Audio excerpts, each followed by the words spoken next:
Mahabagin namin Diyos, patuloy po kami lumalapit sa inyo ng naipapagkapanubang puso. Humihingi po kami ng inyong awa at habag upang ang inyong salita ay maging daan ng kaligtasan ng bawat nakikinig. Tulungan niyo po kami sa gawain ito ng Bible Seminar para sa pagliligtas ng bawat kaluluwa na nahiwalay po sa inyo. Samahan niyo po kami sa gabi ito, Panginoon, at kayo po ang magturo sa amin. Patuloy po kami dumadalangin sa pangangaral na ito. Turuan kami ng inyong banal na Espiritu sa tunay na magbibigay ng kaunawaan at katalinuhan upang maunawaan po ang dakilang biyaya ng Diyos. Kaya sa gabi ito, Panginoon, ipinagkakatiwala po namin sa inyo ang aming gawain hanggang sa ito po ay natapos. Pakilagay po ninyo ang salita ninyo sa labi ng inyong lingkod upang sa ganon ang katotohanan ay maintindihan. Maraming salamat po. Ito po ang aming dalangin sa pangalan ni Jesus. Amen. Okay. So, dito po sa John chapter 3, verse 3. Babasahin ko sa inyo. Sumagot sa kanya si Jesus, katotohanan sinasabi ko sa iyo, maliban ang isang tao ay panganak na muli, ay hindi niya makikita ang kaharian ng Diyos. In verse 5, sumagot si Jesus, katotohanan sinasabi ko sa iyo, maliban ang isang tao ay ipanganak ng tubig at ng Espiritu, hindi siya makapapasok sa kaharian ng Diyos. Sabi ni Jesus Christ, ano ba ang katotohanan? Okay. What is the truth? Ano ba yung katotohanan? So, sabi ni Jesus Christ, mayroong katotohanan para ang tao ay makapasok sa langit o sa buhay na walang hanggan. Kasi sabi niya, sinabi ni Jesus, katotohanan sinasabi ko sa iyo. Okay? Maliban ang isang tao ay panganak na muli, hindi niya makikita ang kaharian ng Diyos. Kaya yung tanong, paano ang tao ipapanganak na muli? Okay. Yan yung mahalagang tanong. Diba? Paano ba ipapanganak na muli yung isang tao? So, yung kaisipan na ni Nicodemo dito, babalik pa siya sa tiyan ng kanyang ina. Kaya mahalaga po yung salitang ito kasi yung tanging makakapasok sa langit ay yung ipapanganak na muli. Kasi sabi dito, maliban ang isang tao ay panganak na muli, hindi niya makikita ang kaharian ng Diyos. Kaya tayo nag-aaral ng Bible Seminar para malaman po ninyo paano ba maipapanganak na muli ang isang tao. Okay? Ang ibig sabihin ng maipapanganak na muli, para maligtas ka, matanggap mo yung biyaya ng Diyos. Matanggap mo yung pag-ibig ng Diyos, maging anak ka ng Diyos. Yan po yung ibig sabihin niya. Kaya sinabi ni Jesus Christ dito, katotohanan sinasabi ko sa iyo, maliban ang isang tao ay panganak ng tubig at ng Espiritu, hindi siya makakapasok sa kaharian ng Diyos. Kaya sabi ko rito, ipanganak sa pamamagitan ng tubig. Yung water ay salita ng Diyos. Kaya pagdating sa John chapter 15 verse 3, binanggit ni Jesus Christ, nalinis na kayo sa mga salitang sinabi ko sa inyo. Kaya yung water ay words of God at saka yung Espiritu ng Diyos ay magkasamang gumagawa sa mga nakikinig. Katulad po ninyo, nakikinig kayo, yung salita ng Diyos at saka yung Espiritu ng Diyos magkasamang gumagawa. Yung Espiritu ng Diyos gumagawa sa puso ng tao, magkasamang gumagawa yung kanyang salita. Kaya kung dumating kayo sa tunay na layunin ng salita ng Diyos, maunawaan ninyo kung sino kayo sa harapan ng Diyos, maaari kayong maipanganak na muli at makapapasok kayo sa kaharian ng Diyos. Kaya yan yung purpose. Okay? Kaya kagabi, nag-aral tayo ng Biblia, mga historical evidences. Pinag-aralan natin yung tao ay bumagsak sa kasalanan. Okay? Bumagsak sa kasalanan yung tao, kaya idiniklara ng Biblia kung sa Romans chapter 3, Romans chapter 3, verse 23, yamang ang lahat ay nagkasala at hindi nakaabot sa kaluwalhatian ng Diyos. Sinabi po rito, lahat ay nagkasala. Walang taong hindi nagkasala. Lahat. Kung ganon, dapat lahat ng tao ay mahuhulog sa impyerno dahil lahat ay nagkasala. Kaya ibinigay yung salita ng Diyos para kahit ilan man lamang ay hindi mapahamak dahil sa kanilang kasalanan. Okay? Kaya sinabi ng Bible, lahat ay nagkasala. Bumagsak yung tao sa pamamagitan ni Adan, ang kasalanan ay dumating. Pangalawa, yung Eden Garden, so inilagay ng Diyos sa pinakamalalim na bahagi ng lupa. Yung simple word sa panahon ni Noe, sinabi po sa Genesis chapter 6 verse 5, nakita ng Diyos na ang gawa ng tao ay napakasama. Kaya ginawa ng Diyos, nagpadala siya ng judgment sa pamamagitan ng tubig. Kaya doon po sa 2 Peter chapter 3, verse 6, nasa pamamagitan din ito, ang daigdig noon ay inapawan ng tubig at nagunaw. Ito yung ginawa ng Diyos na judgment. Sa pamamagitan din ito, ang daigdig noon, inapawan ng tubig at nagunaw. Yan yung tinutukoy sa Noah's flood, sa Genesis chapter 6. Pero, sinasabi ng Biblia, in the present time, ngunit sa pamamagitan ng daigdig salita, ang kasalukuyang langit at lupa. So, yung kasalukuyang langit at lupa ay ito yung ating panahon. Iniingatan para sa apoy na inilalaan sa araw ng paghukom at sa paglipol sa masasamang tao. Kaya yung second judgment na gagawin ng Diyos, hindi po yung para sa tubig. Hindi yung tubig ang gagamitin, kundi yung apoy. Tinutukoy dyan yung nuclear war, yung nuclear bomb. Okay? Iniingatan yung mundo ito para sa apoy. Okay? And then yung two judgment, no? Merong apoy sa nuclear at meron din apoy sa hindi namamatay. Yung sinabi ng Marcos chapter 9, in verse 46. Binanggit mo doon na ang ukod at ang apoy ay hindi namamatay. Sinabi mo doon sa verse 44, kung saan ang kanilang mga ukod ay hindi namamatay at ang apoy ay hindi namamatay. Okay? Ito yung judgment ng Diyos.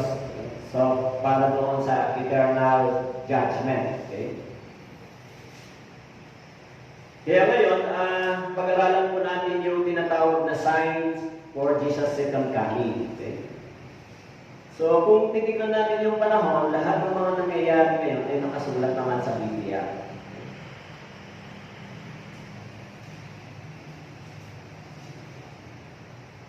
Isaiah chapter 41 verse 22.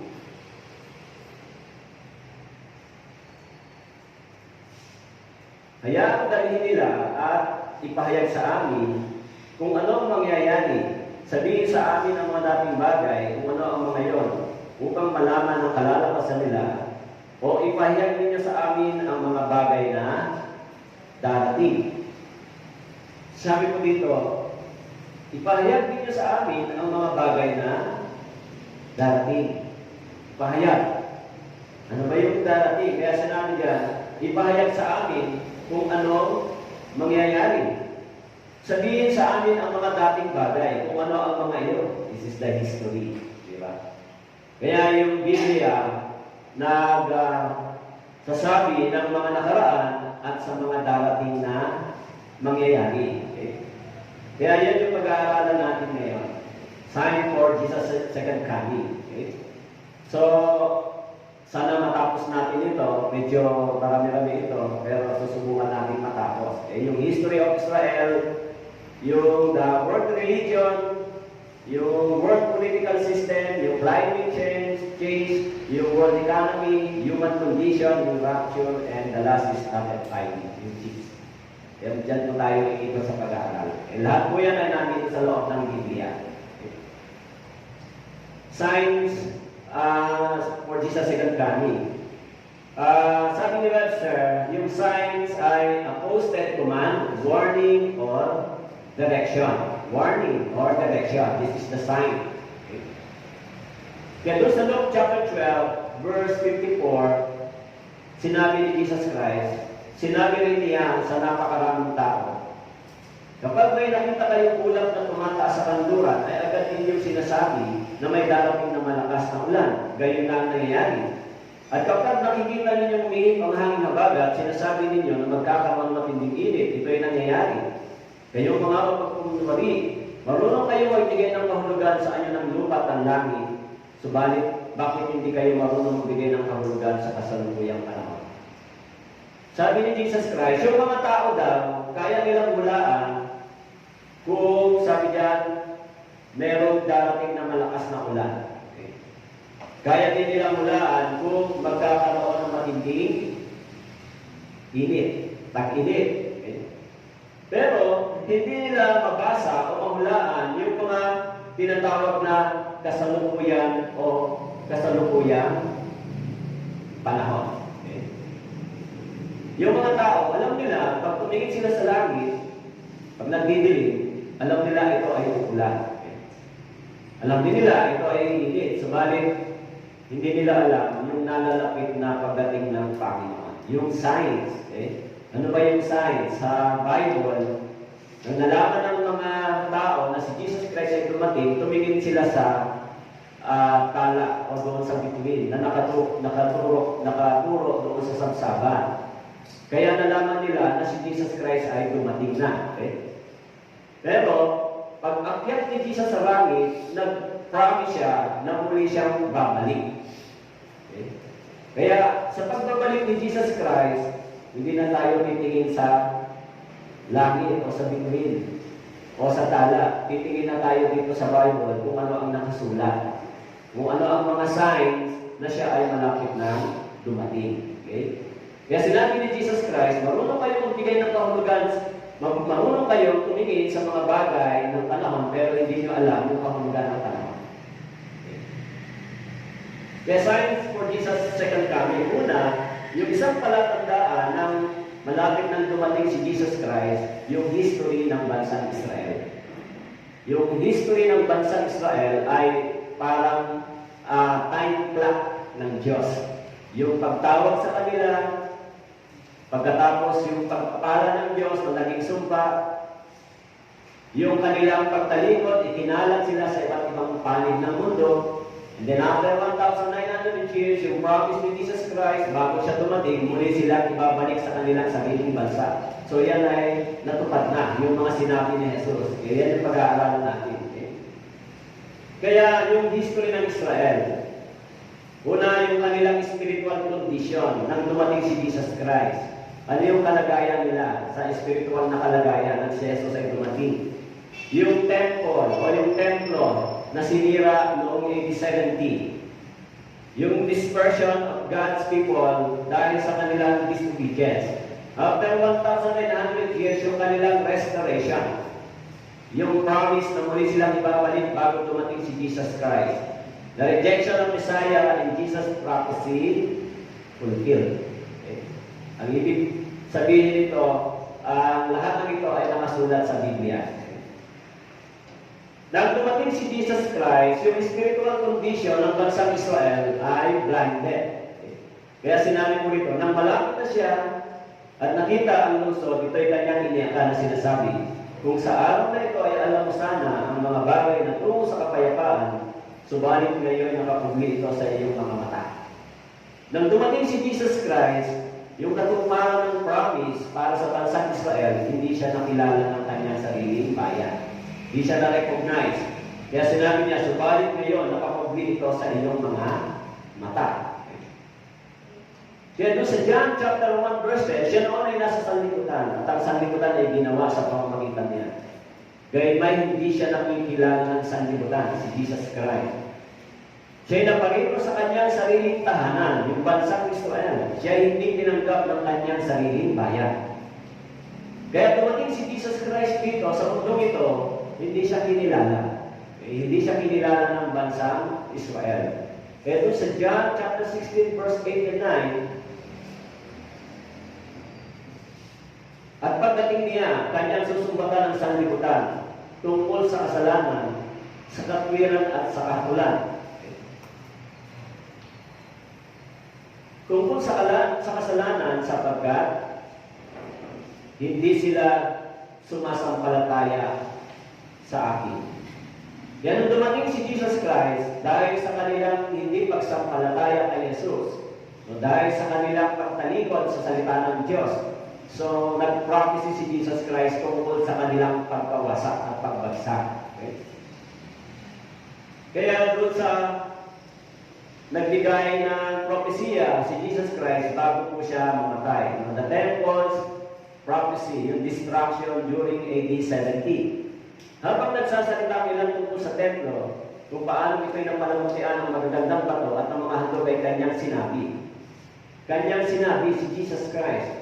Tungkol sa bagay na ito, na inyong nakikita, ay darating ang mga araw na walang maiiwan dito ni isang bato sa ibabaw ng kapwa bato na hindi ibabagsak.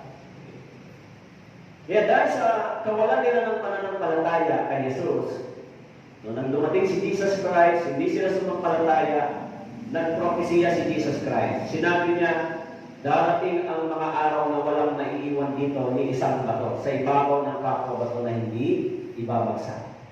Yun yung sinabi niya dahil sa dumating siya sa mundong ito, hindi siya kinilala ng kanyang sariling bansa. Kaya noong AD 70, ito pong Jerusalem was encircled and destroyed by Titus noong AD 70 as Jesus prophesied. Totally, dumating sa kanila si General Titus, less than 1 million o 1,100,000 ng mga Jewish people ay pinatay ng mga Roman soldier. Okay. Pagkamatay ni Jesus Christ, AD 33, AD 70, natupad yung kanyang propesiya na sila ay mawawasak at ibabagsak dahil sa kanilang pagsuway sa salita ng Diyos. Okay. Dahil sa kanilang kasalanan. Okay. Kaya yung suffering history of Israel, okay, noong AD 70, 1,100,000 killed by General Titus. Then after that, diaspora scattered to all over the world. Ikinalat sila sa iba't ibang panig ng mundo. Okay? AD 135, 580,000 killed by Roman Emperor. Okay? 4,000 killed by Arabs in Granada and slaughtered during the Crusade War. And then, sa panahon ng Second World War ay yung tinatawag ng Holocaust, 6 million Jewish people killed by Nazis. Kaya mula sa propesiya ni Jesus Christ, AD 70 hanggang 1945 na sila ay na-restore, okay, 1,900 years yung judgment sa kanila ng Diyos dahil sa kanilang kawalan ng pananampalataya. Okay. Kaya yung dispersion, ikinalat sila sa iba't ibang panig ng mundo. Ngayon, aking ikakalat sa mga bansa. Pagpupulutan ko kayo ng tabak sa hulihan ninyo, at ang inyong lupain ay magiging isang ilang, at ang inyong mga lungsod ay basurahan. Dahil sa kanilang pagtalikod at pagtanggi doon sa salita ng Diyos. Subalit kapag nakita ninyo ang pinaliligiran ng mga hukbo ang Jerusalem, alamin na ninyo na ang kanyang pagkawasak ay malapit na. Kaya ang mga nasa Judea ay dapat tumakas patungo sa mga bundok, at ang mga nasa loob ng lungsod ay lumabas. At ang mga nasa labas ng lupain ay huwag pumasok doon sapagkat ito ang mga araw ng pag-iganti upang matupad ang lahat ng mga bagay na nasusulat. Sabi ni Jesus Christ, subalit kapag nakita ninyong pinaliligiran ng mga hukbo ang Jerusalem, alamin nga ninyo na ang kanyang pagkawasak ay malapit na. Kaya yung dumating sa kanila yung mga Roman soldier, pinalibutan sila for almost 3 months, walang makalabas. So doon ay natupad yung prophecy, yung sinabi ni Jesus Christ na sila ay mawawasak. Kaya sinabi rito, alamin nga ninyo na ang kanyang pagkawasak ay malapit na. Kaya nung sa panahon ni Abraham, sa panahon ni Moises, at sa panahon ng destruction, yung pagbagsak ng templo sa pamamagitan ni King Nebuchadnezzar, yung Persia, and then yung Rome, and then pagdating ni Jesus Christ, siya yung mahati sa pagitan ng BC and AD, nag-prophecy siya na ang bansang Israel ay mawawasak at yung templo na nirestore ay muling masisira dahil sa kanilang pagtalikod at pagtanggi sa Kanya. Kaya ikinalat sila, pinapatay sila, at yung kanilang dating bansa ay naging ilang, desolated. Pero after 1,900 years, after 1,900 years, from 1870 hanggang 1948, yung kanilang independence, yung pagbabalik nila sa kanilang sariling bansa, after ng kanilang panunumbalik, bumalik sila upang matupad yung promise ni Jesus Christ. Na bago dumating si Jesus Christ, sila po ay manunumbalik sa kanilang sariling bansa. Natupad po yan, yung propesya ni Jesus Christ, natupad noong 1948. So, sinabi doon sa Bible, ang mga bagay na ito ay nangyayari sa kanila bilang halimbawa at nasulat bilang pangaral sa atin na binatna ng katapusan ng mga panahon. Yung nangyayari sa kanila, bagamat sila ay tinawag at pinili ng Diyos, pero nang pinaliguran nila yung Biblia, yung salita ng Diyos ay hindi nila pinaniwalaan, pinarusahan sila ng Diyos. Ginad sila ng Diyos, hinayaan ng Diyos na sila ay mamatay at magutom dahil sa kanilang pagsuway. Yung purpose, ang sabi dito, bilang halimbawa at nasulat, bilang pangaral sa ating panahon, na binatna ng katapusan ng mga panahon. Kaya yung the lesson by history of Israel for the Gentiles example is, Israel rejected Jesus for 2,000 years tribulation. Nung tinanggihan nila si Jesus Christ, 2,000 years judgment of tribulation. The long tribulation of Israel is the shadow of eternal hell. Dahil tungkol sa kasalanan, sapagat hindi sila sumampalataya kay Jesus. Katulad din sa ating panahon, maraming mga tao ang hindi rin sumasampalataya kay Jesus Christ dito sa Biblia.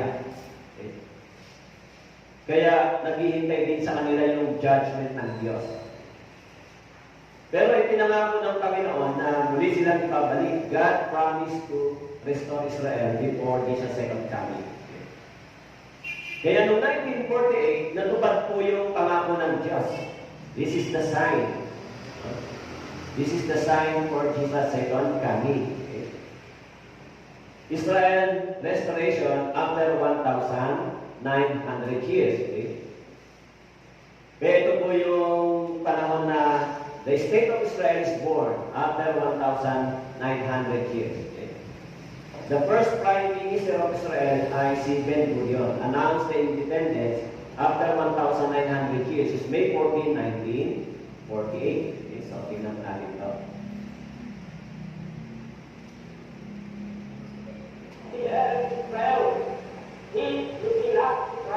Here in Independence Hall on May 14, 1948, David Ben-Gurion declared the formation of the State of Israel. For the first time in nearly 2,000 years, the Jewish people were a nation once again. This is when Israel was born. According to Isaac Dorr, who heads education at the Hall, the establishment of Israel shook the world and became a haven for the Jewish people. When Israel declared its independence, dancing filled the streets, but the celebration was short-lived. The very next day, armies of 5 Arab nations invaded the newborn state. When it comes to the story of the war of independence, we don't have many answers there. Very hard for us to explain. Call it a miracle, call it whatever you want. But we are here. 130 30,000 people visit this tiny hall each year to hear about the miracle of Israel. After 2,000 years of wandering and persecution, the Jews to have their own state really has to be a miracle. In 1867, Mark Twain toured the land of Israel, known back then as Palestine. Here's how he described it: a desolate country whose soil is rich enough, but is given over wholly to weeds, a silent, mournful expanse. There was hardly a tree or a shrub anywhere. Palestine sits in sackcloth and ashes, desolate and unlovely. Today, Mark Twain wouldn't even recognize this land. Out of rocky soil, out of swamps, and even out of deserts, Israelis have created gardens, vineyards, and farms with some of the most innovative techniques in the world. Jewish settlers were free to focus on making the desert bloom. In the coastal plains, citrus groves replaced the swamps. In the Jordan Valley, once the center of the malaria epidemic, now became the country's breadbasket. The Negev desert blossomed with newly planted forests and vineyards. And the Arava, once the most arid part of Israel, became the site of a flourishing vegetable industry. All of this was accomplished in the first 20 years of Israel's statehood. In that time, they more than doubled their standard of living. And now they're using their experience to help other countries. But now, thus says the Lord, fear not, for I have redeemed you. I have called you by your name. You are mine. For I am the Lord your God, the Holy One of Israel. I have loved you. Therefore I will give men for you, and people for your life. I will bring your descendants from the east, and gather you from the west.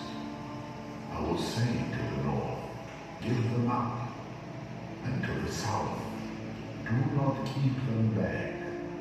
Bring my sons from afar, and my daughters from the ends of the earth. Israel is often been called the startup nation. And while Jerusalem may be the spiritual heart of the country, Tel Aviv is the center of its startup success. Just a century ago, this thriving city was little more than a series of sand dunes. Today, it's been voted the second best high-tech center in the world, just after Silicon Valley. Israel was recently ranked the fourth most innovative nation in the world. From the iPhone to the PlayStation, many of the ideas behind your favorite gadgets came from inventors right here in Israel. Flip-top cell phones, keyboards for smartphones, Intel Pentium chips, the ability to print straight from your computer, the flash drive, the chip in the iPad, the OS that runs the Amazon Kindle, the chip that controls the Sony PlayStation, and the 3D sensor in the Xbox Kinect. Every year, American companies are shelling out more and more shekels to buy small Israeli startups. The latest example is Waze, an Israeli smartphone app that gives live traffic reports based on your location. It warns users about traffic jams, accidents, and even city police cars. In 2011, Waze made headlines by helping drivers navigate the LA traffic jam known as Carmageddon. 2 years later, Google bought the program for just under $1 billion, making it the most expensive app in history. Kaya po yung prophecy sa kanila, after 1,900 years ay na-fulfill. Ibinalik sila ng Diyos sa dati nilang kalagayan. Okay? Kaya pag-aralan ninyo mula sa puno ng igos ang kanyang talinghaga, kapag malambot na ang sanga nito, umusbong na ang mga dahon. Alam ninyong malapit na ang tagalaw, gayon din naman kayo. Kapag nakita ninyo ang lahat ng mga bagay na ito, alam ninyong siya'y malapit na, nasa mga pintuan na. Ito po propesiya sa panunumbalik ng bansang Israel at sa paparating o sa second coming ni Jesus Christ. Kaya yung fig tree, yan po yung bansang Israel. Yung branch leaf, yan yung independence, and they become a strong country. Yung summer, yan po yung sinasabi ng Biblia na Jesus second coming. Okay? So, tingnan po natin ito, isa pa. And now brought back to their own nation, which has never happened in any other nation before. It's a great miracle.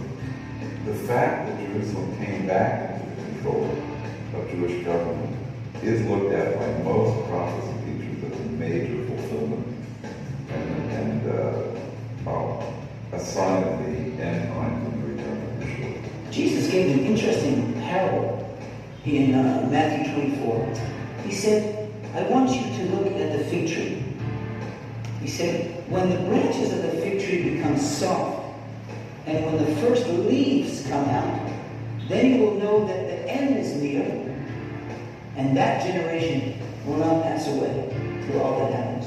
The fig tree is the nation of Israel. The nation of Israel has been dry and stiff spiritually concerning Jesus. The nations being soft means that the people's hearts will begin to soften and at least be willing to listen to the message of the gospel. Today, when we share the gospel, people are open, fairly open, all over the country. That is the branches becoming soft. We believe there are 14,000 believers in Jesus under this country. When I was 17, I remember there were about 200, 300 believers. After 30 years, we have this number of about 14,000. This is even greater miracle than the miracle of the parting the Red Sea or the wall of Jericho falling down. So I do believe that we are in the end times. Kaya yung mga sa mismong Israel, may mga mananampalataya din, sinasabi nila, naniniwala sila na malapit na yung pagbabalik din ng ating Panginoon dahil sa history ng bansang Israel. Kaya yung bansang Israel, sila yung time clock ng Diyos. Kaya maraming mga nagsasabi na yung katuparan ng kanilang propesiya, yung panunumbalik nila bilang isang bansa ay isang tinatawag na remarkable signs for Jesus' second coming. Kaya kung titignan natin yung nangyayari, so ayon doon sa mga pahayag ng Biblia ay natutupad. Kaya yung restoration of Israel after 1,900 years, this is fulfilled according to God's word. This is the promise of Jesus. Sinabi niya yan bago siya babalik, makikita natin na sila ay manunumbalik sa kanilang bansa. Hindi lang yung signs ng restoration ng bansang Israel na sinabi ni Jesus Christ na nakasulat sa Biblia. Doon sa Mateo chapter 24, verse 3, binanggit din niya sa Matthew chapter 24, ilang mga signs na nalalapit din na pagbalik ng ating Panginoon. Samantalang siya nakaupo sa bundok ng mga olibo, lumapit sa kanya ng sabi niya ng mga alagad na nagsasabi, sabihin mo sa amin, kailan mangyayari ang mga bagay na ito? Ano ang tanda ng iyong pagdating at ng katapusan ng panahon? Yung mga disciples, tinatanong si Jesus Christ, kailan mangyayari yung iyong pagbalik? Ano ba ang tanda ng iyong pagdating at ang tanda ng katapusan ng panahon? Tatlong question. Tanong nila kay Jesus Christ, kailan mangyayari ang mga bagay na ito? Kailan mangyayari yung iyong pagdating o pagbalik? Pangalawa, ano ang tanda ng iyong pagdating? And then, ano ang tanda ng katapusan ng panahon? Yan yung tanong nila kay Jesus Christ. Yung unang remarkable sign ng second coming ni Jesus Christ, ano yung mangyayari sa tinatawag na chosen nation? Yan yung bansang Israel. The second, ano yung mangyayari sa mundo, in this world? Okay? Kaya yung for the signs for Jesus' second coming, Ano yung magiging kalagayan sa spiritual condition ng mundong ito? Yung world religion and world political system, yung climate change, world economy, human condition, yung rapture, and then yung RFID chips. Una, bago dumating si Jesus Christ, ano yung magiging kalagayan ng religion ng mundong ito? Okay? The world religion. Sinabi niya, maraming bulaang propeta ang lilitaw at ililigaw nila ang marami. The first sign na sinabi ni Jesus Christ sa spiritual condition ng mga tao, maraming mga bulaang propeta ang lilitaw. Ano ang gagawin nila? Ililigaw nila ang marami. Ano po yung gawain ng mga propeta, tagapagturo ng Biblia? Okay. Kaya sinabi ni Jesus Christ, yung magiging kondisyon ng spiritual condition ng mundong ito, yung religion ay magiging worse. Darating yung mga bulaang propeta. Actually, yung bulaang propeta sa ating panahon ay tinatawag na bulaang preacher, bulaang priest, o bulaang pastor, bulaang teacher sa ating panahon. Maraming lalabas na bulaang tagapagturo. Kaya yung gagawin nila, ililigaw nila ang marami. Yan yung mangyayari bago dumating si Jesus Christ. Kaya sa ating panahon, pagka sinorvey po ninyo yung dami ng mga tagapagturo, no? So kahit saan meron ito. Pero napakahirap hanapin yung totoong ebanghelyo. Kaya sumagot si Jesus at sinabi sa kanila, mag-ingat kayo na huwag kayong mailigaw ng sinuman. Sapagkat marami ang darating sa aking pangalan na magsasabi, ako ang Kristo at ililigaw nila ang marami. Sabi ni Jesus Christ, mag-ingat kayo na huwag kayong maligaw ng sinuman. Marami ang darating sa aking pangalan na nagsasabi, ako ang Kristo, ililigaw nila ang marami. Maraming mga magpapanggap na Christ, magpapanggap na Diyos. Kaya sinabi nila, yung gawain nila, iligaw ang marami. Okay? So, halimbawa, tignan po natin ito. Okay.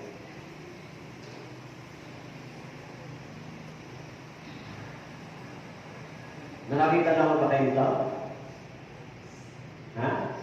Ano nangyayari?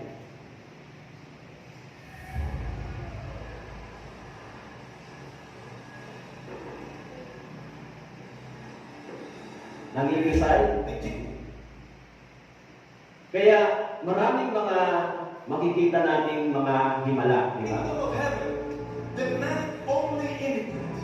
Mga false preachers,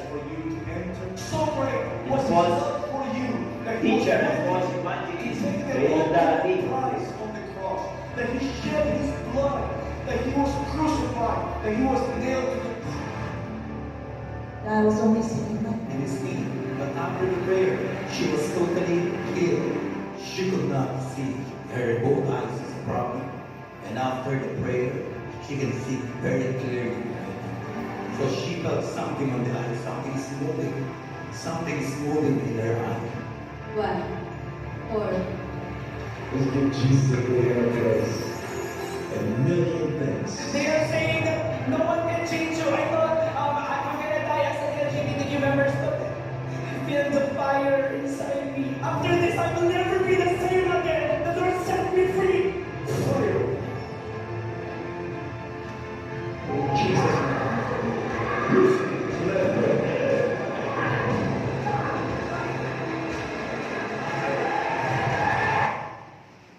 Kaya sinasabi ng Biblia, doon po sa Mateo chapter 7, verse 22. Sa araw na yon, marami ang magsasabi sa akin, Panginoon, Panginoon, hindi ba nagprofesiya kami sa iyong pangalan? Nagpalayas ng mga demonyo sa iyong pangalan? Sa iyong pangalan ay gumawa kami ng maraming gawang makapangyarihan. Okay. Kaya, makikita natin yung nangyayari sa tinatawag na Christianity. Okay? Yung deception. Kaya yung mga healing, prophecia, pagpapalayas ng demonyo, iniisip ng maraming tao, ito ay gawa ng Diyos. Kaya bumabagsak. Alam nyo, ang unang gumagawa niyan si Benny Hinn, di ba? Yan yung second Benny Hinn. Si Benny Hinn ay isang false teacher, a false prophet, a false teacher.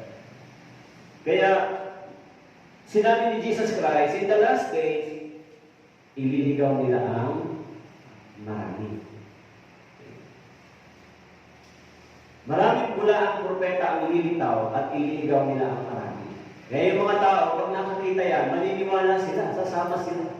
Gusto nilang makakita ng ganong mga experience. Pero, hindi sila dumadating sa tunay na karanasan ng sinasabi ng tax collector. Hindi sila dumating na, God, please have mercy on me. Actually, yung kapangyarihan ng Ebanghelyo ay dumarating kapag sila ay nakikinig ng salita ng Diyos. Kasi sinabi, ang pananampalataya ay nanggagaling sa pakikinig. Hindi po sa mga ganong gawain. Di ba? Kaya nga sinabi po doon sa Romans chapter 1, di ba? Yung kapangyarihan ng Ebanghelyo. Sapagkat hindi ko itinaya ang Ebanghelyo, sapagkat ito ang kapangyarihan ng Diyos para sa kaligtasan ng bawat sumasampalataya. Unay sa Hudyo, gayon din sa Griego. Ano po ang gawain ng Ebanghelyo? Ano ang gawain ng Ebanghelyo sa atin, sa puso ng tao? Dadaling ka ng kapangyarihan ng salita ng Diyos sa repentance. Dadaling ka ng kapangyarihan ng salita ng Diyos sa pagkaunawa kung sino ka sa harapan ng Diyos. Without miracle, signs, and wonders. Kung habang ikaw ay nakikinig. Kasi sinabi ng Biblia, doon po sa Acts chapter 11, verse 18,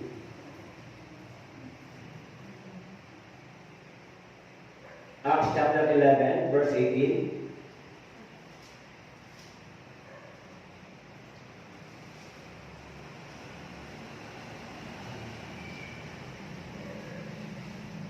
Acts chapter 11, verse 18. Okay. Nang marinig nila ang mga bagay na ito, tumahimik sila, niluwalhati ang Diyos at sinabi, kung gayon, binigyan din ng Diyos ang mga hintil ng pagsisisi tungo sa buhay. Kaya yung kaligtasan dumarating sa pamamagitan ng pakikinig ng Ebanghelyo. Kaya kung naunawaan mo yung Ebanghelyo, binibigyan din ng Diyos ang mga hintil ng pagsisisi tungo sa buhay. Kailangan nyo bang bumagsak para maligtas? Kailangan nyo miracle, signs, and wonder, healing? Kailangan? Hindi. Kailangan natin marinig yung kapangyarihan ng ibang helyo. Katulad po ng ginagawa natin ngayon. Tama po? Kaya sinabi ni Jesus Christ, maraming mula ang propeta, mula ang preacher, ang darating, at ililigaw nila ang marami. Okay? Ngayon ay maliwanag na sinasabi ng Espiritu na sa mga huling panahon, ang iba'y tatalikod sa pananampalataya, sa pamamagitan ng pakikinig sa mga mandarayang Espiritu, at sa mga aral ng mga demonyo, sa pamamagitan ng pagkukunwagi ng mga nagsasalita ng mga sinungalingan, na ang mga budhi ay tinataan ng nagbabagang bakal. Alam niyo po, so titignan natin, yung mga nangingisay, yan yung ba gawa ng banal na Espiritu habang nangingisay? Hindi po yan gawa ng banal na Espiritu. Yung mga nangingisay sa Bible, pag bumagsak sila, ang nasa kanila ay yung masasamang Espiritu. Si Jesus Christ, pag binasa mo yung mga pagpapagaling niya, pag bumagsak yung mga tao na pinagaling niya, bumabagsak sila, nangingisay sila, at iniiwan sila ng masamang Espiritu. Si Jesus Christ, nasa kanila yung masamang Espiritu. Okay? Kaya, katulad po rito, tingnan natin po dito. Ito ay isang Are you ready to testify? yun.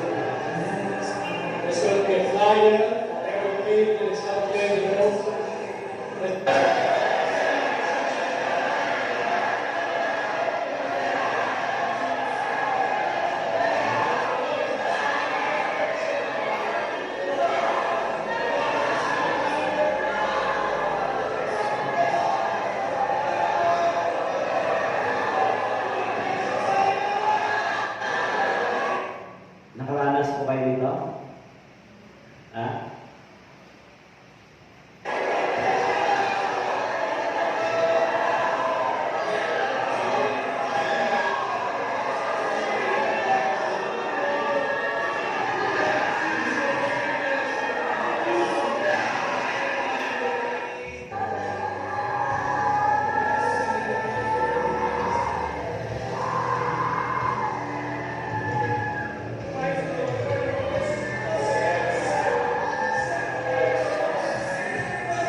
Espiritu?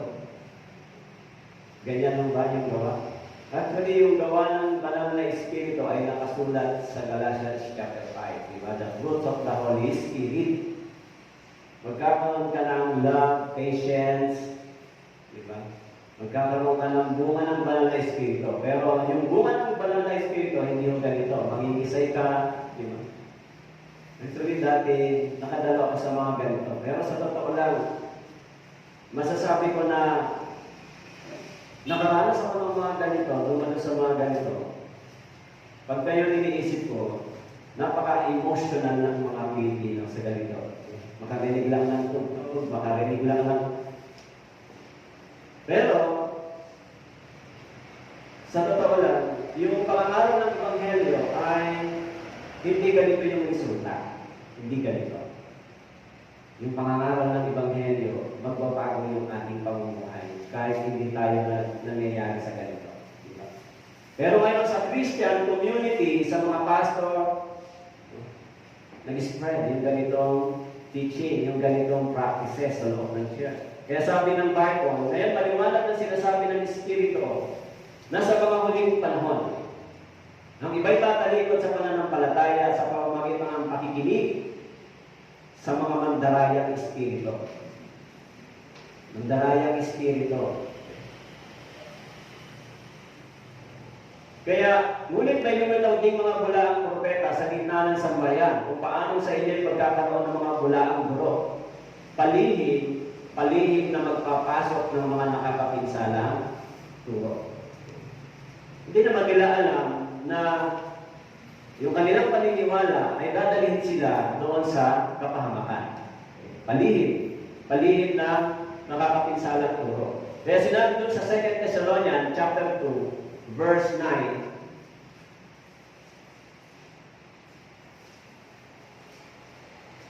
ang pagdating ng taong makasalanan ay ayon sa paggawa ni Satanas na may buong kapangyarihan at mga tanda at mga mapandinglang na kababalaghan.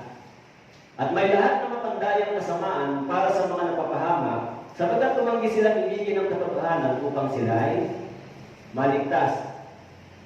Dahil dito ay pinadalan sila ng Diyos ng makapangyarihang pagkalinlang upang maniwala sila sa kasinungalingan, upang mahatulan silang lahat na hindi sumasampalataya sa katotohanan.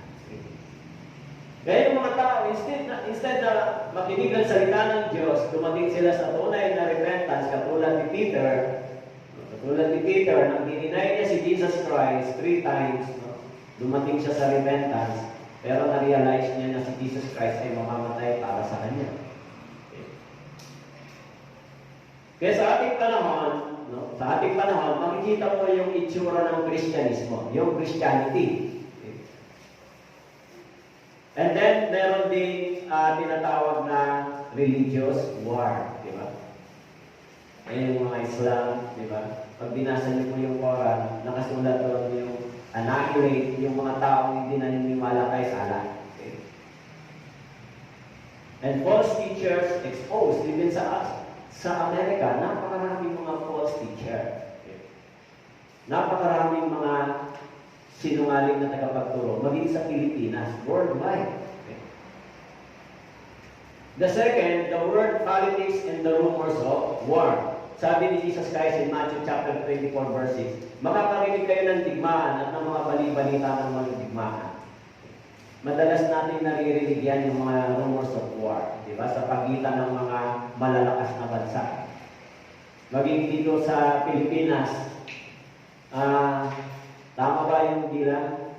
200 ship? 200 ship ba?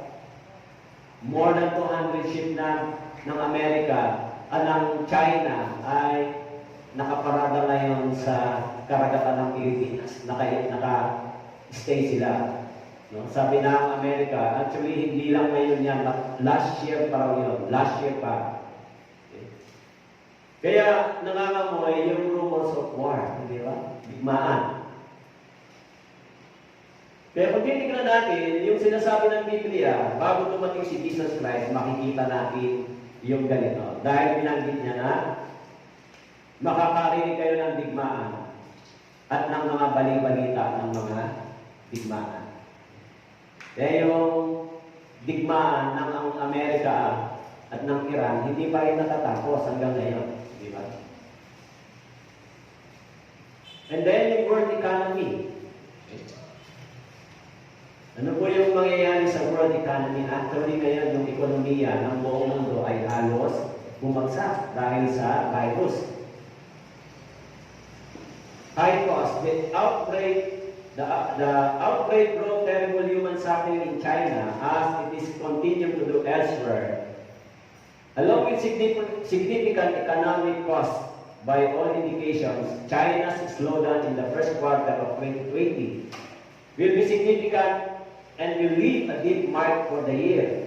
What started as a series of sudden stop in economic activity quickly cascaded through the economy and morphed into a full-blown shock. Simultaneously, impending supply and demand was visible in the very weak January, February. Readings of industrial production and retail sales. The coronavirus shock is severe, even compared to the great financial crisis in 2007 and 2008, as it hit households, businesses, financial institutions, and markets all at the same time, first in China and now. Kaya yung coronavirus, isa sa mga nagpabagsak sa ekonomiya ng buong mundo. Kaya sinasabi ng Bible, yung magiging kondisyon ng mundong ito ay papunta doon sa unti-unting pagkawasan, the world economy. Sapagkat ang bansa sa bansa at ang kaharian laban sa kaharian. Bansa sa bansa, kaharian laban sa kaharian. In Matthew chapter 24, verse 7, magkakaroon ng tagutong at mga lindol sa iba't ibang dako. Ito yung ilang mga signs na binabanggit ng Biblia. Bago dumating si Jesus Christ, makikita natin ito. Slowly. Okay? The rumors of war. Okay? Iran versus USA versus Iran. Okay? Kaya yung mga nuclear warhead, nuclear bomb, ready na po ito. Sinabi ko po sa inyo, di ba? Ready na po lahat ito. Okay?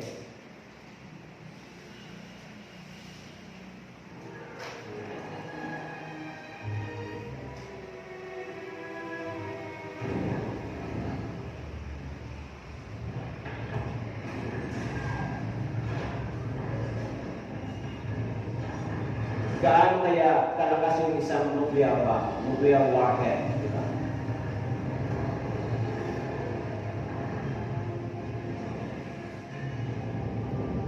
Actually, yung ginamit sa panahon ng Hiroshima ay tinatawag na nuclear bomb. Nuclear bomb. Pero, mas malakas yung nuclear bomb na dinevelop ng Amerika sa ating panahon. Yung nuclear ngayon ay halos doble yung lakas na ginamit doon sa Hiroshima sa ating panahon.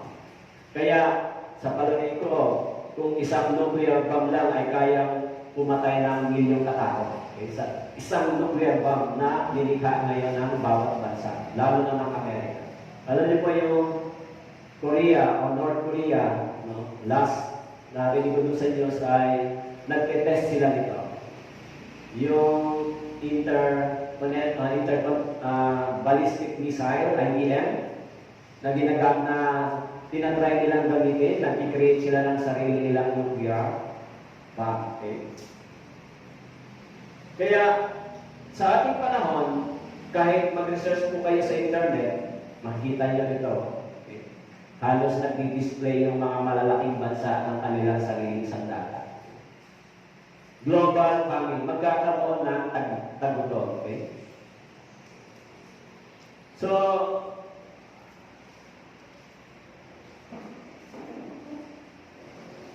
around 9 million people die every year of hunger and hunger-related diseases. This is more than old age, malaria, and tuberculosis combined. Okay? Around 9 million people namamatay because of hunger. Okay?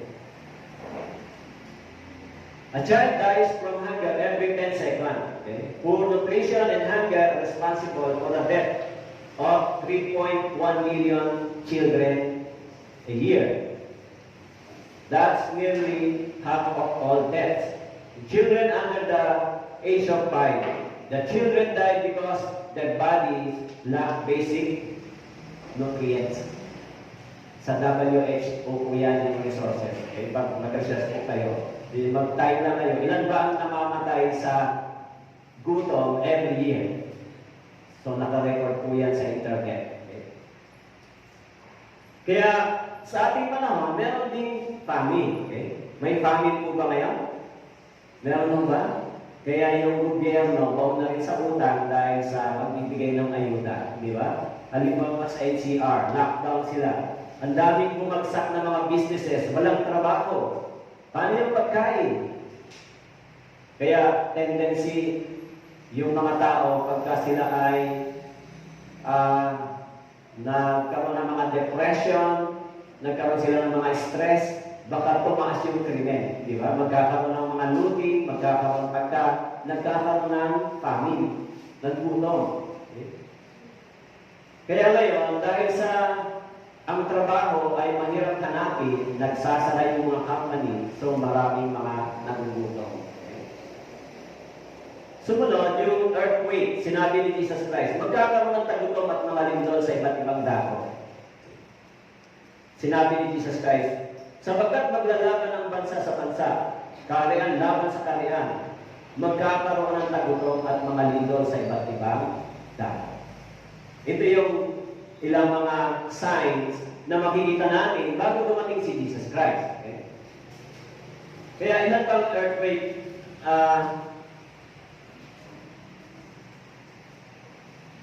sa Philippines, yung list of earthquakes in the Philippines. Okay? Actually, sa listahan, medyo marami. Okay?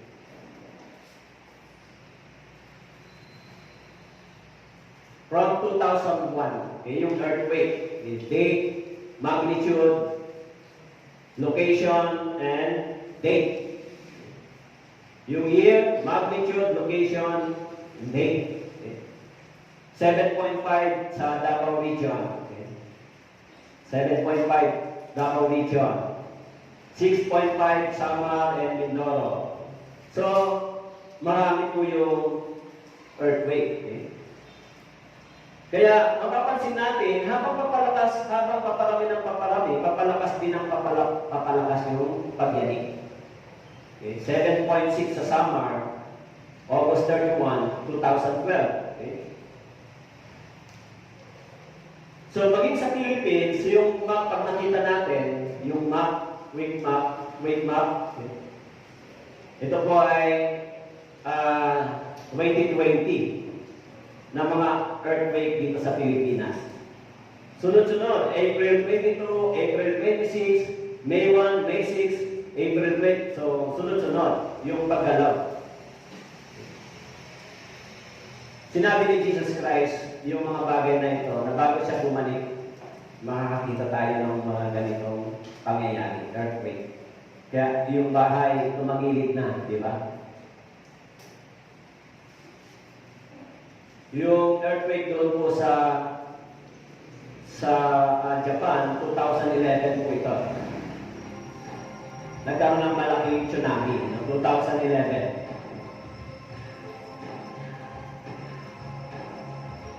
Kaya, sinasabi ng Biblia, in the last days, makikita ito. Okay? Makikita ng dalawang mata natin kung ano yung nangyayari. Bago dumating si Jesus Christ.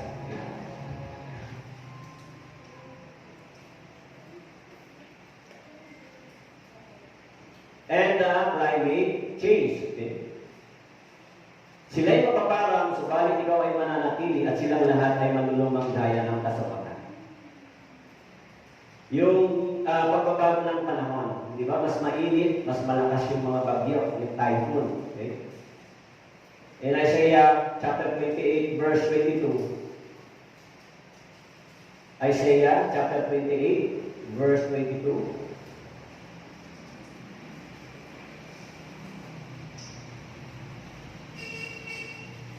Kaya't ngayon huwag kayong manuya, baka ang mga tanali sa inyo ay magsitibay, Sinabi ni Isaiah, sapagkat ako'y nakarinig ng utos ng pagkawasak. Mula sa Panginoong Diyos na mga upo sa buong lupa.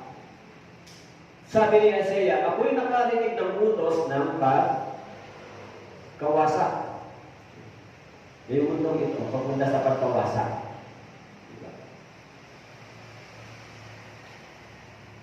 Kaya pag tinignan natin yung nangyayari sa globe, no, sa iba't ibang mundo, magkakaiba. Okay?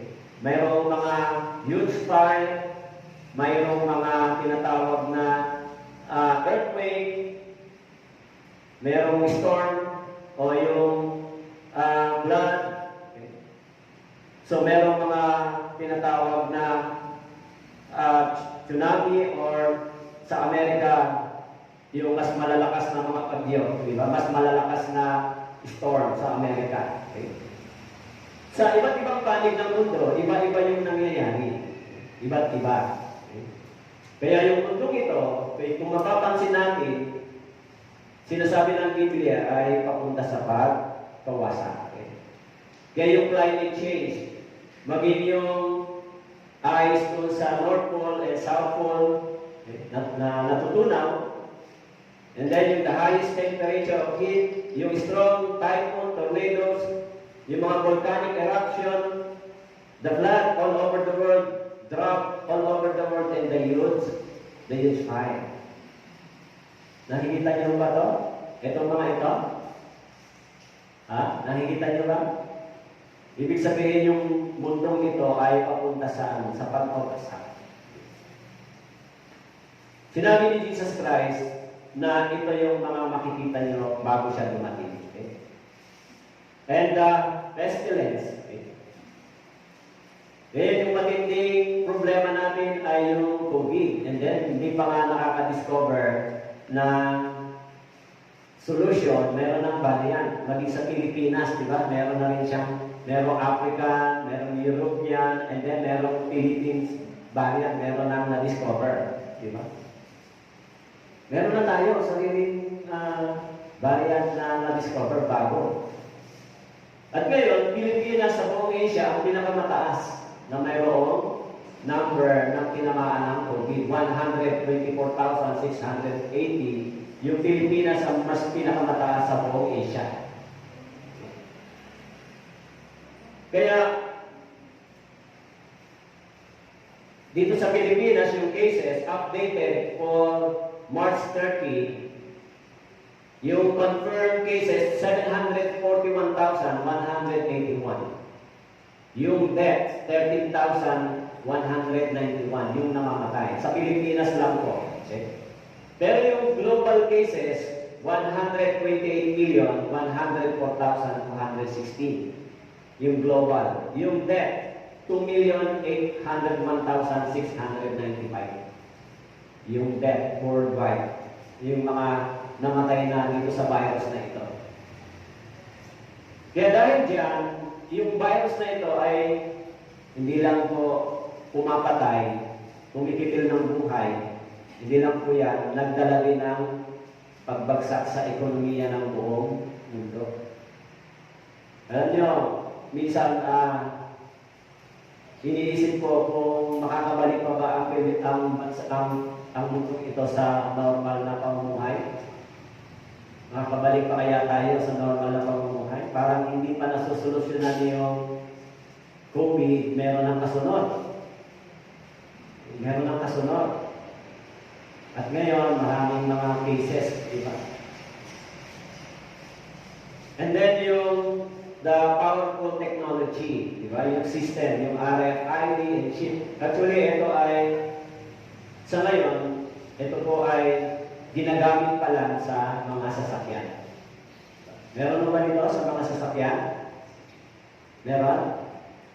Implemented pa lang yan sa mga sasakyan. But in the future, so yung sinasabi ng Biblia, pag dumating na yung propesya ng Biblia para sa tinatawag na Antichrist reign, so i-apply naman yan sa katawan ng tao.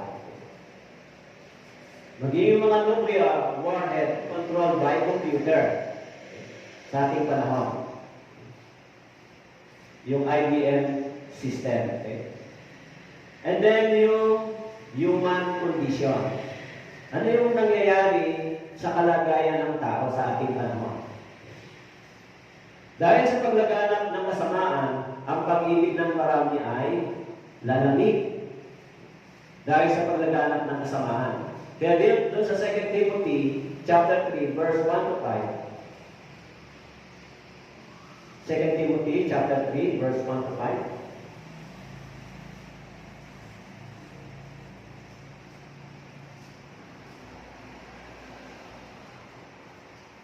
Kasamaan sa mga huling araw. Okay?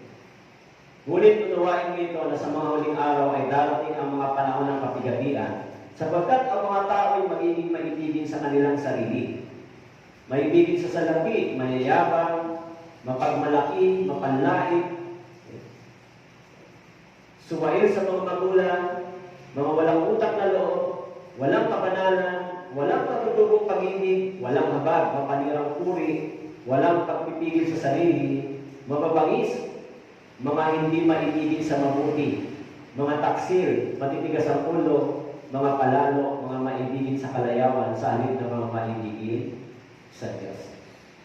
Kaya magiging human condition, yung condition ng tao, magiging worse. Kaya yung mga kabataan din, di ba? Kung hindi nila malaman yung ganitong aral, yung salita ng Diyos, yung mga kabataan, actually, sa ating panahon, pabata ng pabata, yung gumagawa ng krimen sa ating panahon. Kaya, magiging kondisyon ng tao ay mas magiging masama, pasama ng pasama. In the last days, bago dumating ang Panginoon, yan yung makikita natin. Di ba?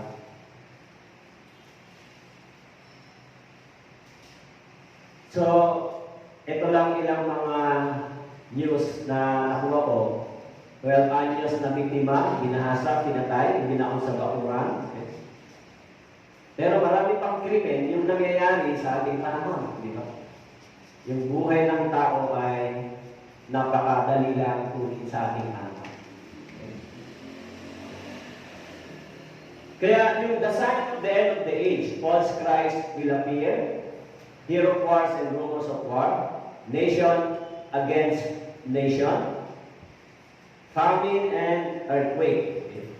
Many false prophets will rise, and love will become colder. And then gospel will be spread all over the world. Yung gospel ay umabot na hanggang sa Africa, sa pinakadulo ng continent ng mundo. Yung gospel ay pinapangaraw na. Yung pestilence, earth will be worn out like a clothes. Traffic and knowledge will be increased.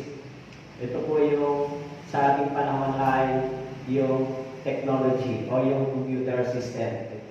And Israel will be restored. So lahat ng ito, the signs of the end of the age, makikita natin sa ating panahon. Sinabi ni Jesus Christ, bago siya dumating, lahat ng ito ay ating makikita. Nakasulat po yan sa Biblia. Nakasulat. Kaya, pag gusto nating malaman, darating na ba si Jesus Christ, hindi tayo titingin sa langit, nakasulat dito yung mga palatandaan, yung mga sign. Yung mga sign. All of these were fulfilled exactly according to the God's Word. Especially, yung remarkable sign, yung restoration ng bansa Israel. Kaya yung gospel, kailangan yung pangaral kahit nga sa ating panahon. Actually, nagpapasalamat tayo sapagkat dito, patuloy natin na ipapangaral yung kaligtasan, para yung ebanghelyo para sa kaligtasan. Pero sa Pili, kanina, dapat meron silang Bible seminar. Sa Pili, sa parting Naga, hindi sila pwedeng magkaroon ng ganitong gathering dahil mayroon mga issues ng COVID sa lugar nila. Yan nagawa ng resolution yung barangay, so bawal yung mga gathering sa kanila. Na dapat mayroong Bible seminar, stop. Kung ganon, yung purpose ng parangalan ng Ebanghelyo ay para sa kaligtasan ng kaluluwa ng tao, stop. Di ba?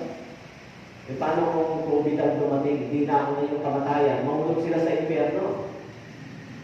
Eh yung Bible seminar ay para sa kaligtasan ng mga kaluluwa ng tao. Kaya kung titignan natin, nandito na tayo sa pinakahuling panahon. At ang magandang balitang ito ng kaharian ay ipahayag sa buong daigdig bilang patotoo sa lahat ng mga bansa. At pagkatapos ay darating ang wakas. Kaya sinabi ko sa Biblia, kailangan maipangaral ang magandang balita sa buong daigdig bilang patotoo. Kung matapos yung pangaral ng Ebanghelyo, so darating na ang wakas. Darating na yung wakas. Darating na yung Panginoon. Pag dumating na yung Panginoon, kukunin na yung maligtas. Di ba?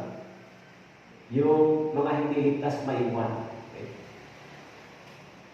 Kaya, ano pa yung hinihintay sa ating panahon? Nakasulat sa Romans chapter 11, verse 25. Upang kayo magpagmarunong sa inyong sarili, mga kapatid, nais kong malaman ninyo ang hibagang ito, na ang pagmamatigas ay nangyari sa isang bahagi ng Israel hanggang makapasok ang buong bilang ng mga Hentil. Ang sabi ko rito, nais kong malaman ninyo na ang pagmamatigas ay nangyari sa isang bahagi ng Israel. Until now, hindi pa sila sumasampalataya sa Messiah, kay Christ. Hinihintay pa nila yung kanilang Messiah. Okay. Yung bansang Israel, sinabi niya sa Biblia, itinanggi nila si Jesus Christ. Actually, kapag tinanong mo kung sino si Jesus Christ sa kanila, sinasabi nila, he is one of the prophet. Pero, based on the history, sa ilang mga narinig ko, dahil sa propesya ni Jesus Christ sa bansang Israel, nagkaroon sila ng matinding tribulation for 1,900 years. Kaya hindi nila kinikilala si Jesus Christ bilang Messiah. Until now. Of course, may ilang mga na-born again sa kanila. Pero yung pangangako ng Ebanghelyo para patungkol kay Jesus Christ ay hindi pwede sa public. Kaya habang nagmamatigas sila, habang hindi pa sila sumasampalataya sa Ebanghelyo ito, hinihintay naman ng Diyos makapasok ang buong bilang ng mga Hentil. Kaya sa atin, ipinapangaral yung Ebanghelyo. Worldwide sa atin, sa mga Hentil, ipinapangaral ang Ebanghelyo. Tayo ay Hentil. Sila ay mga Hudyo. Okay? Kaya binanggit sa Bible, yung mga nabuborn again na Hudyo, wala nang Hudyo o Griego, ang lahat ay na kay Kristo. Kaya hanggang ngayon, ipinapangaral yung Ebanghelyo para sa kaligtasan ng kaluluwa. Para sa kaligtasan, hindi mo para sa religion. Diba? Habang paparating ang Panginoon, mas matindi yung judgment, mas matindi yung magiging worse yung kalagayan ng mundo ito. Diba? Yung kahirapan, yung pagbagsak ng ekonomiya, actually, ang ekonomiya ng Pilipinas ay mapapansin natin bagsak, di ba? Kaya yung gobyerno, malaki na yung utang sa World Bank at yung ibibigay ng mga ayuda, pambili ng mga vaccines ay galing sa utang. Di ba? Kaya siguro, bawat isang Pilipino, kung kukumpitin natin, bawat isang Pilipino, baka 100,000 pataas, bawat isa may utang na, hindi pa itinapanganak. Di ba? Dahil sa laki na ng utang ng Pilipinas sa World Bank. Pero habang nangyayari yan, hinihintay ng Diyos na mapasok ang bilang ng mga Hentil. Tayo yun. Kaya pinapangaral pa yung Ebanghelyo. Kaya pag natapos yung pangaral ay darating ang Panginoon. Alam ng Diyos kung ilan yung maliligtas. Alam ng Diyos yung bilang. Okay? The history of God. Sa panahon ni Noe, sa panahon ni Adan ay tinatawag na age of conscience. Okay? Sa panahon ni Adan. Ito yung tinatawag na age of conscience. Pero pagkatapos na magkasala ang tao, judgment, sa panahon ni Noe, hinatulan ng Diyos ang mundo sa pamamagitan ng tubig. Water judgment. And then, tinawag ng Diyos si Abraham hanggang kay Moises, tinatawag na age of the law. Ibinigay kay Moises yung tinatawag na law. Kaya pagkatapos ng age of conscience and age of the law, dumating si Jesus Christ Ito naman yung age of grace, di ba? Si Jesus Christ, nang dumating dito, ipinangaral yung ebanghelyo sa atin. Kaya sa ating panahon, mula kay Jesus Christ hanggang sa ating panahon ay 2,000 years, 2020 o 2,020 years na yung nakakaraan. Okay? Kasi ngayon ay 2021 na, di ba? Pero ngayong 2021, 20th century, ngayong 20th century, dito, pinag-aaralan natin, nakita natin yung tinatawag na mga signs na sinabi ni Jesus Christ. Sinabi ni Jesus Christ, makikita nyo yung mga palatandaan ito. Okay? Makikita nyo. Kung makita nyo yung mga palatandaan ito, siya ay malapit na dumating. Kung ganon, itong mga signs na ito, nakita natin, nangyayari sa ating panahon, nandito na tayo sa pinakadulo, di ba? Hindi natin alam kung bukas, hindi natin alam anytime, pwede na dumating ang Panginoon. Dahil yung lahat ng mga propesiya halos sa Bible ay natupad na. Ano yung hinihintay ng Diyos? Makapasok ang bilang ng mga hentil. Makapasok, maligtas pa yung bilang ng mga hentil. Hindi natin alam kung ilan yung bilang pa ng maliligtas. Kaya yung Ebanghelyo ipinapangaral pa sa atin. Okay? Kaya habang ipinapangaral yung Ebanghelyo ngayon, maraming naliligtas. So, mula kay Jesus Christ hanggang sa ating panahon, tinatawag na Age of Gentiles, Age of Grace, Age of Church, and Age of the Holy Spirit. Sa ating panahon. Kaya patuloy yung pangaral ng Ebanghelyo. Kung matapos yung bilang, sinasabi mo doon, kung matapos yung bilang na ito, kung makapasok na ang buong bilang ng mga hintil, stop na. Tapos na yung pangaral ng Ebanghelyo sa atin. Sabi ko rito, yung buong bilang. Sino po ang may hawak ng buong bilang na ito? Kung ilan ang maliligtas? Siyempre po, ang may hawak niyan ay ang Diyos. Tama po? Siyempre yung Diyos. Ako hindi ko alam kung sino yung maliligtas. Ang tanging gawain ko lang, ipangaral yung Ebanghelyo para sa kaligtasan. Diba? Ngayon, yung mga nakikinig, diba? Pero yung ilan dito, ilan sa inyo, ligtas na. Diba? Kaya yung ilang mga inimitahan, para din matanggap ninyo yung personal yung kaligtasan. Kaya yung Bible seminar ay para sa eternal life. Kaya kung matapos na yung pangangaral ng Ebanghelyo, dumating si Jesus Christ, kukunin yung mga ligtas. Okay? Pagdating ni Jesus Christ, kukunin yung mga ligtas. Maiiwan yung mga hindi. Pag naiwan yung mga hindi, papasok sila dito sa tinatawag na 7 years tribulation. Dire-diretso po yan hanggang sa hell. Yung judgment sa kanila, pagdating ng Antichrist, hanggang sa final judgment na inihanda ng Diyos. In the middle, dito mangyayari yung tinatawag na nuclear war, yung judgment. Of course, yung lahat ng mga naligtas, kukunin ng Panginoon para hindi sila madami. Katulad sa panahon ni Noe, bago hinatulan ng Diyos yung mundo sa pamamagitan ng tubig, nagbigay muna ng kaligtasan ng Panginoon sa pamamagitan ng arko ni Noe. Kaya yung ark ni Noe ay naging salvation ng kanyang family. Pumasok sila sa loob, at pagpasok nila sa loob kasama ng mga hayop, at saka nagpadala ang Diyos ng judgment. Ganon din naman sa ating panahon. Bago ipadala ng Diyos yung judgment, yung tribulation, bago hayaan ng Diyos yung nuclear judgment, kukunin muna yung lahat ng mga ligtas. Okay?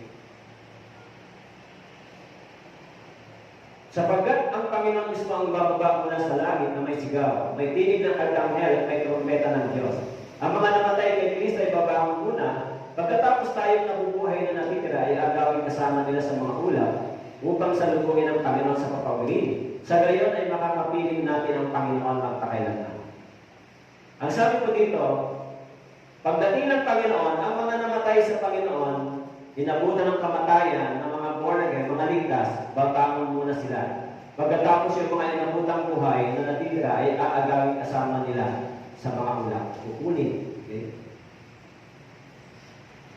Kaya yung mga born again, so katulad ni Jesus Christ, nang siya po ay umakyat sa langit, doon sa Acts chapter 1, dahan-dahan siya umakyat sa langit.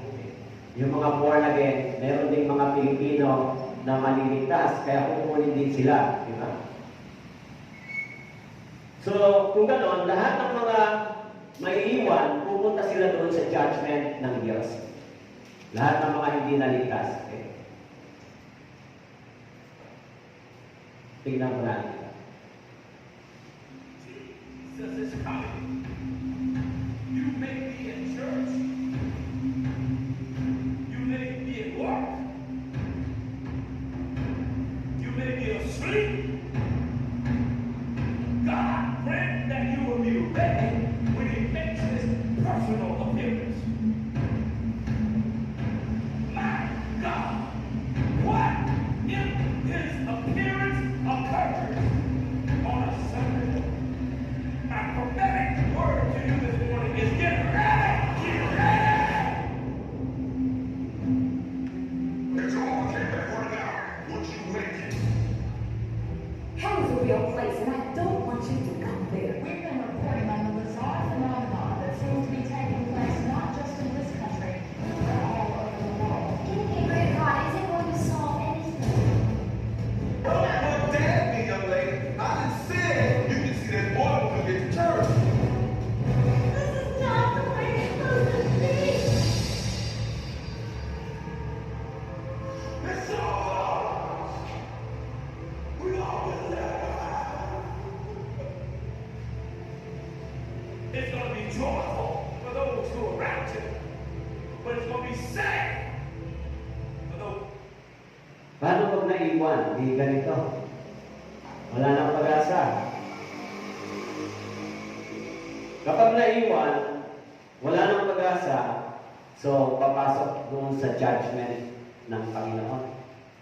Lahat ng mga maiiwan.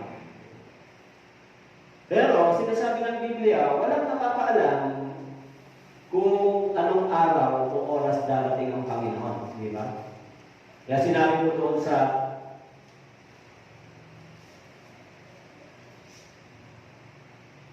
2 Peter chapter 3.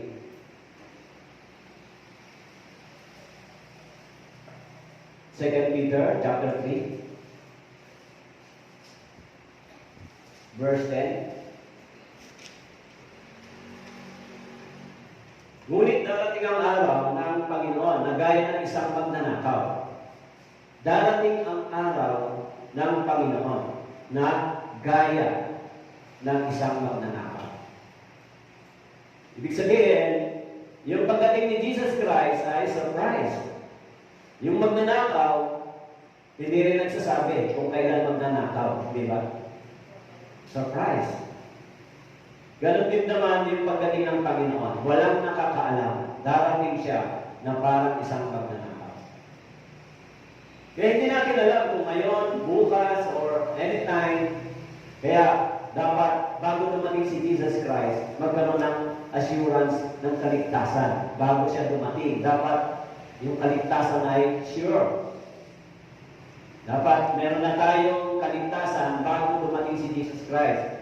Pagkatapos, pag dumating si Jesus Christ, ito na po yung kasunod. Yung mangyayari, yung judgment. Ang kalangitan ay maglalaho, kasabay ng malalakas na ingay. Ang mga sangkap ay matutupok sa apoy, at ang lupa ang mga gawang naroon ay masusunod. Yan yung judgment sa pamamagitan ng nuclear war. Pag dumating si Jesus Christ, kukunin yung lahat ng mga ligtas. Lahat ng mga born again, lahat ng mga ipinanganak na muli. At yung lahat ng mga maiiwan, papasok dito. Yung malalakas na ingay, pagsabog po ng mga nuclear war. So, ang sangkap ay matutupok. Ibig sabihin, yung nuclear ay heat, fire. Lulusawin niya, magiging bakal, kaya niyang lusawin. Kaya, matutupok sa apoy. At ang lupa, ang mga gawang naroon ay masusunod. Lahat ng mga maiiwan, kung sila po ay pumasok dito, Lahat ng mga gawang naroon ay masusunod, kasama po yung kasama yung katawan. Body. Masusunod. Okay. Sa pamamagitan ng nuclear war. Nuclear. Pero, meron pang isang apoy na binabanggit sa Biblia, hindi ba? Kaya sinabi mo doon sa Bible ay yung last fire na gagamitin ng Diyos ay tinatawag na lake of fire. Okay? Ang kamatayan at ang Hades ay itinapon sa lawa ng apoy. Alam niyo po yung salitang lawa ay malawak ito, di ba? So, sino po yung mahuhulog dyan? Yung katawan at kaluluwa ng tao. Yung lahat ng mga naiwan, papasok po dyan. Kasi nakasulat po doon sa Mateo chapter 10, verse 28.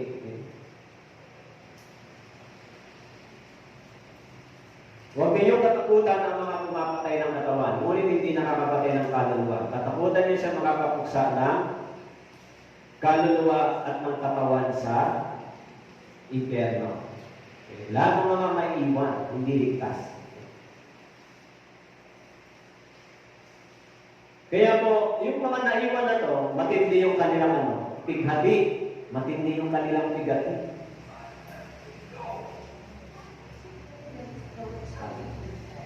Not okay.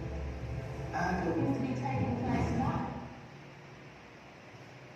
Kaya yung mga katulad ng lalaking mayaman, nung nahulog yung kaluluwa niya sa impyerno, nagdurusa siya, so may matindi siyang panghihinayang. Kaya, pagdating ni Jesus Christ, ganito yung kalagayan ng tao. May nagtatrabaho, abalang-abala, at may mga nagpapahinga. Natutulog. Kasi, siyempre, ngayon sa Amerika ay araw. Ano po? Sa atin naman ay gabi. Kaya, yung kondisyon ng tao. Kaya sinabi ng Biblia, kaya may dalawang tao pupunta sa bukid, ang isa'y pupulin, ang isa'y iiwan. In Matthew chapter 24, verse 40-41. So, ang isa'y kukunin, yung ligtas. Pero, yung iiwan ay mga taong hindi naligtas. Yung mga taong sinasabi doon sa Bible na sa 2 Thessalonians, chapter 2, chapter 1,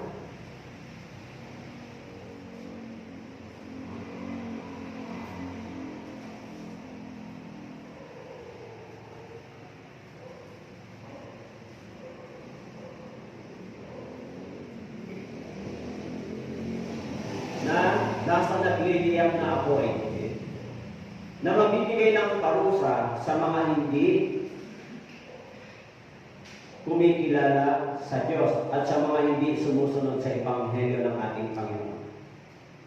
Ang sabi po rito, na magbibigay ng parusa. Parusa saan? Sa nagliliyab na apoy.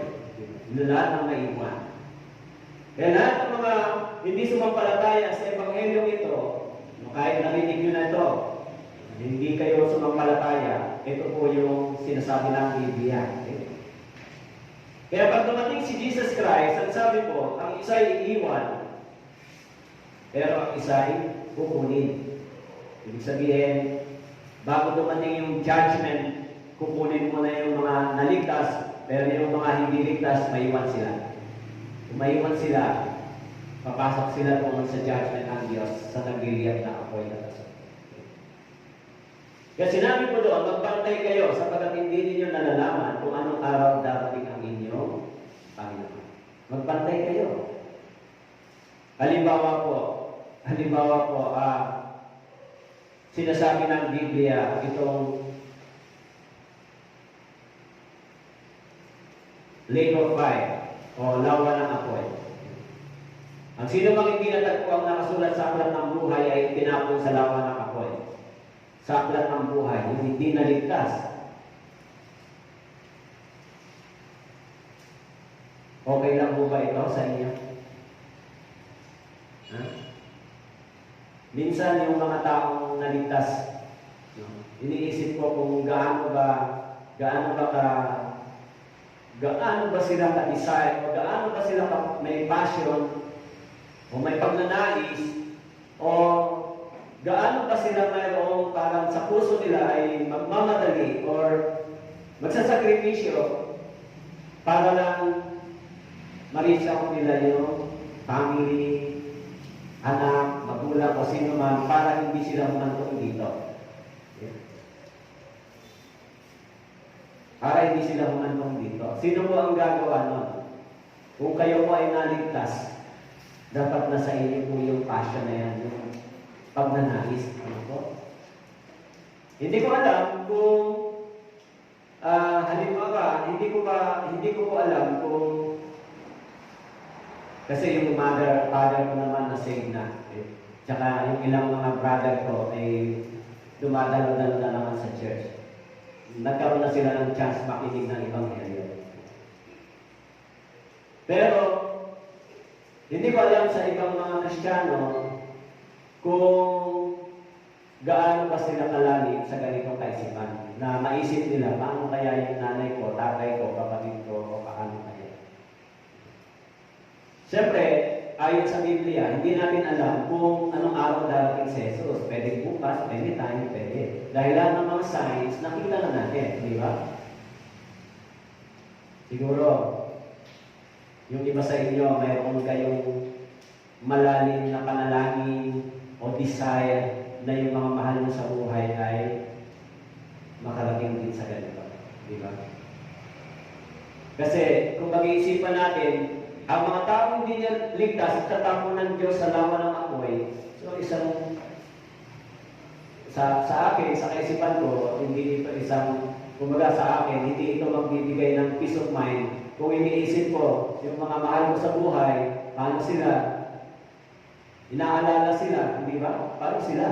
Kaya nga, yung mga Bible seminar, pinag-record ko, ina-upload ko yan sa YouTube, ina-upload ko sa YouTube ko, pinapasa ko sa mga kapatid ko, sa mga family ko, please panoorin nyo to. Sa mga kaibigan ko na hindi ko na mapuntahan, sa mga relatives ko na nasa malayo, na hindi na kami pwedeng magkita, so magkakakonek kami sa FB, sinasabi ko sa kanila, please panoorin nyo ito. Lalo na yung pinanggalingan kong lugar sa Quezon City, yung mga pinsan ko.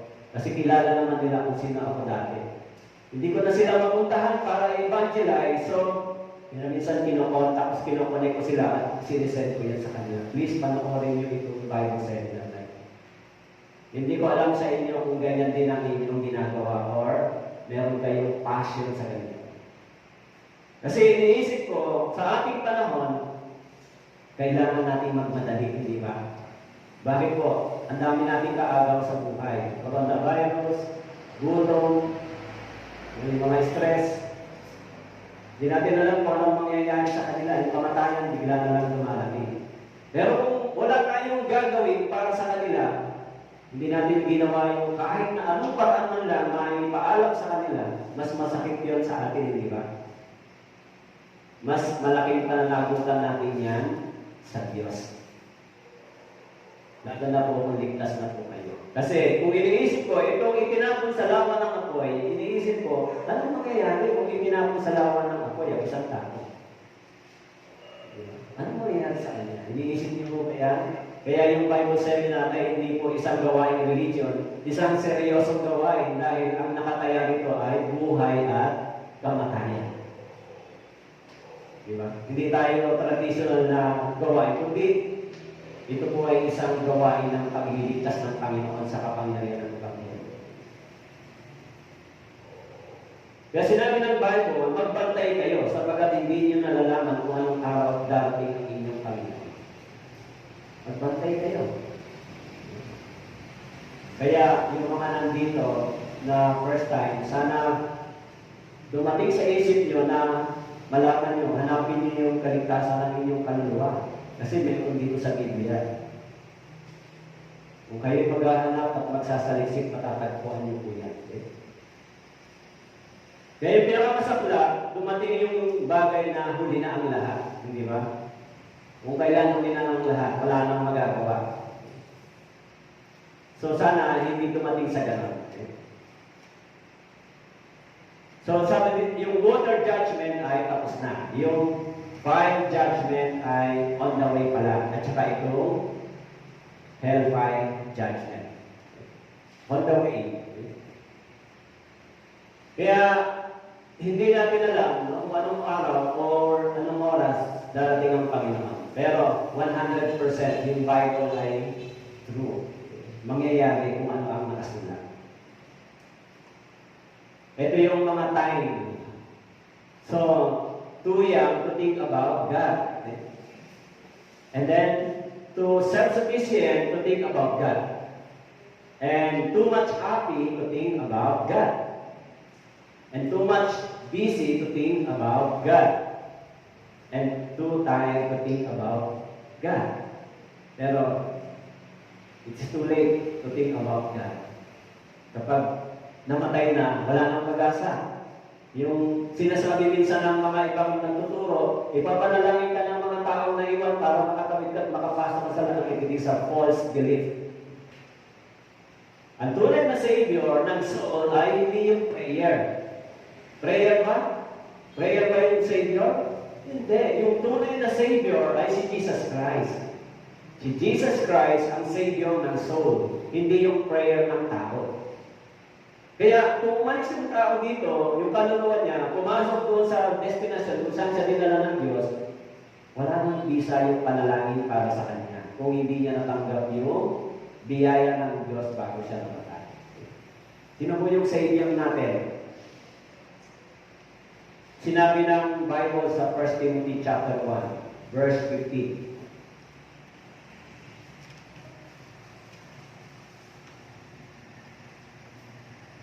Tapat ang salita at nararapat tanggapin ng lubos na si Kristo Jesus ay pumarito sa sanlibutan upang iligtas ang mga makasalanan.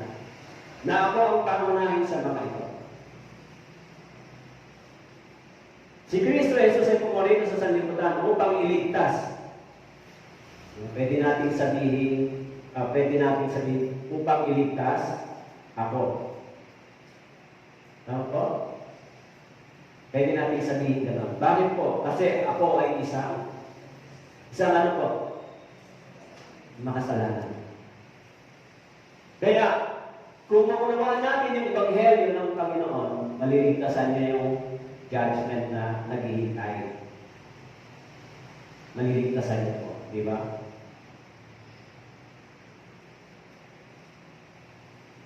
Let's think about your soul after death. Kaya kagabi, no, yung picture na ipinakita ko sa inyo, kagabi,